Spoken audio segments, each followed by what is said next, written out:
I am tapped in, tuned into the energy of individuals around the earth right now, calling for our collective freedom, calling for the emergence of our full humanity, calling forth a commitment to the dismantling of all of the barriers that prevent us from being fully free. And so this is what's our heart this morning. So, yes. And you want me to continue? Because I can continue. Yeah, you go. So there's this African term that is Harambe. And I think we're at Harambe point in the evolution of humanity at this point. If you can imagine with me a car stuck in the mud. It is stuck in the mud. And I use this as a metaphor to look at the ways in which we are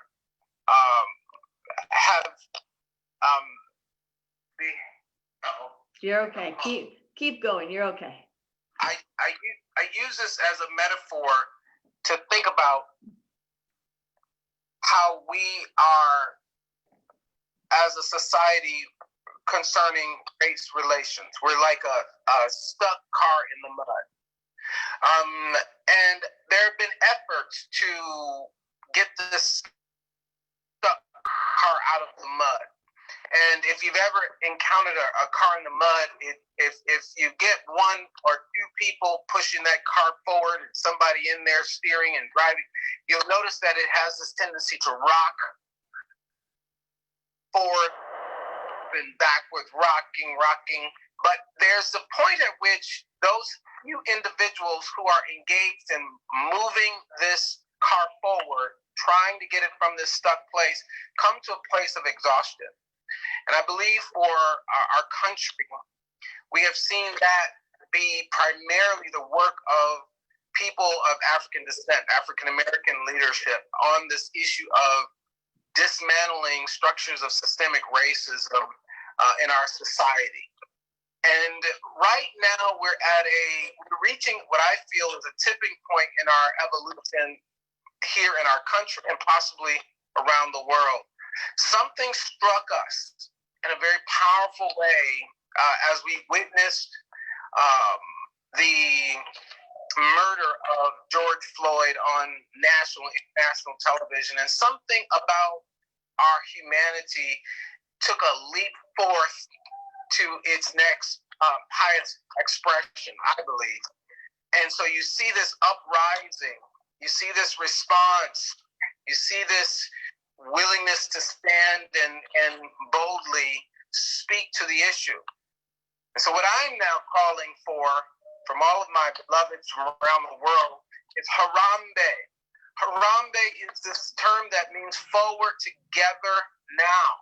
And so the vision that I have is that all of us are taking our places around this stuck car in the mud called race and racism and inequality and all of the barriers to our collective freedom. And we are positioning ourselves around this vehicle and under some powerful leadership that knows this drive well.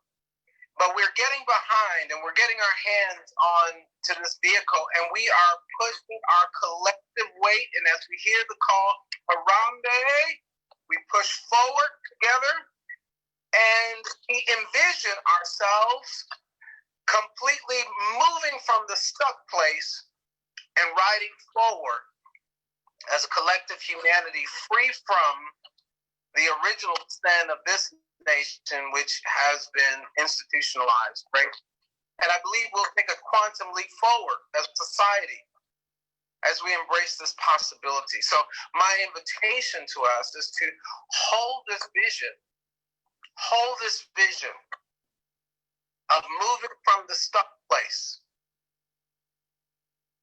and hearing the call, Harambe. See it shouting throughout the land, echoing everywhere. And then allow yourself to come to the point of being inspired and ask yourself, what is mine to do in this moment? What is mine to do? And as we come to this acceptance of what is mine to do, I invite you to take your place and do what you must courageously in this moment. In your workplaces, in taking on our leadership, with your families around the dinner table, in communities where you live, work, and worship, that you and I are finding our path into this most transformational moment where we're transmuting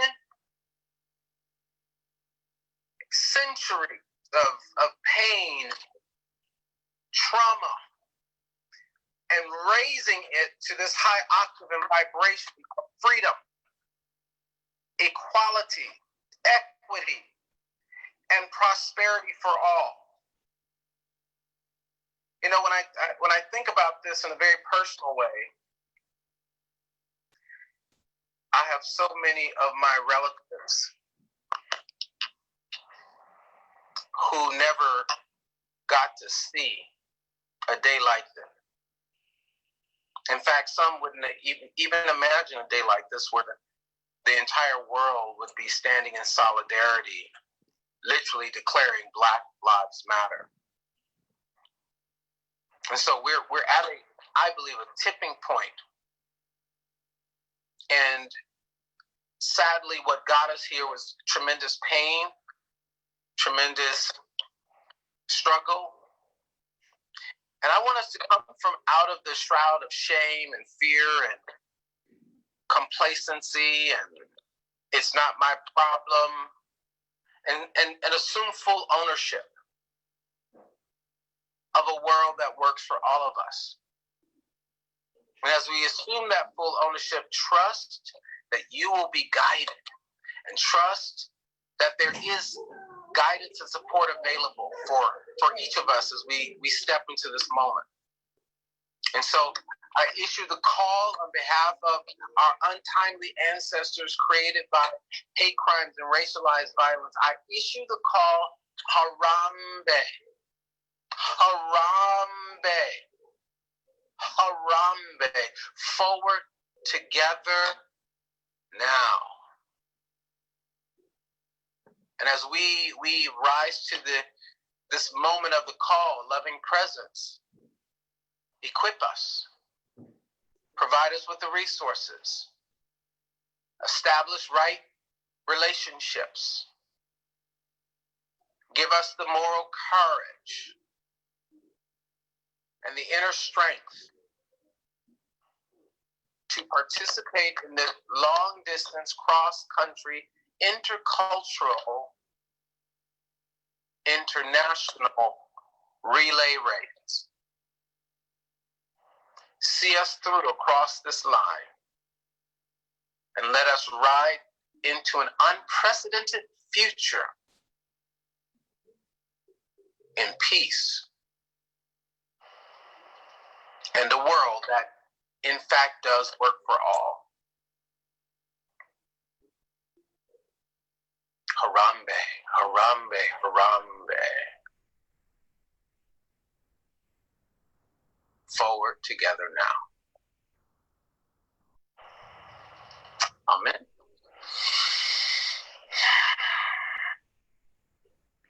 Thank you. Thank you, Rev Kev. Harambe. And thank you for giving us all that grounding and centering message of hope, message of truth, message of light.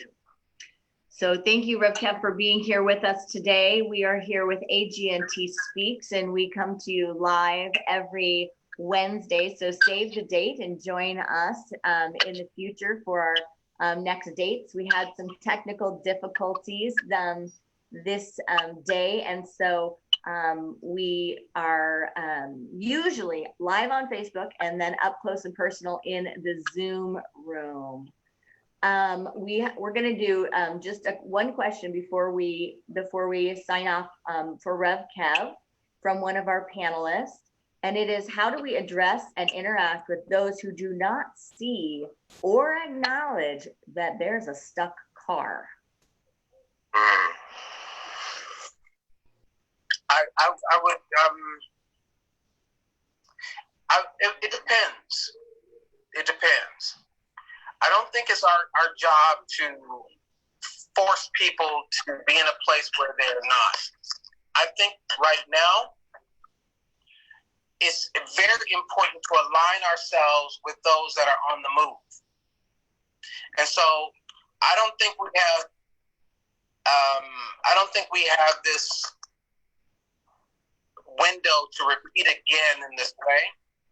So if you have allies, individuals in your lives who are ready to be fully engaged this moment, link arms with them and be engaged. If you are seeking to make systemic change in your workplace, in your government, in our guiding institutions, then what I would advise you to do is to bring others together with you who share that. If 2 or 3 of you, how can we do a sign-on letter? How can we start a demonstration?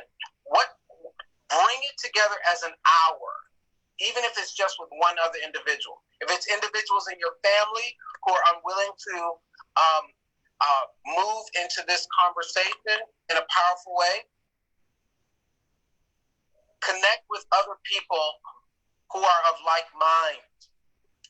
And then what typically happens, as we are seeing now, this moment is really a moment that is emerging because a lot of people are jumping on a bandwagon that has already been moving. So eventually, people will get on board with this evolutionary process, or they will be left behind.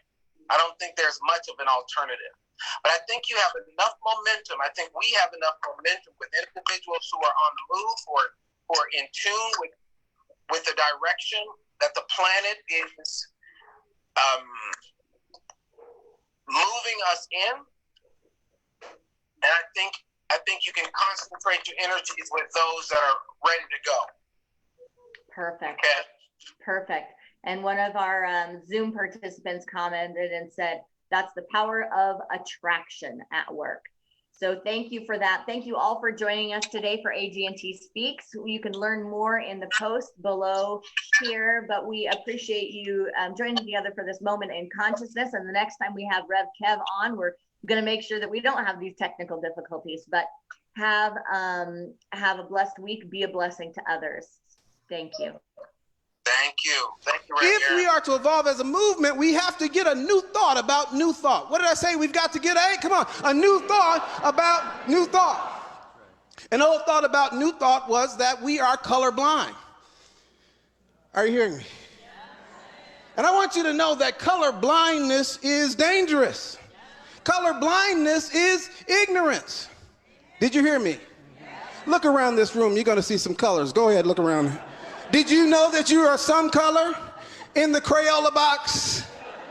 So to go around trying to be blind about it does not cultivate in you the courageous compassion and caring that is required of us at this time. The curiosity that is required of us at this particular time, because if I'm blind, I don't want to see what I don't want to see. I get to be selective about your story, selective about your experience. Are you hearing me tonight? And so the new thought about new thought is that we move from being color blind to color brave. Tell somebody, let's get color brave. Go ahead and tell them, let's get. I want to know.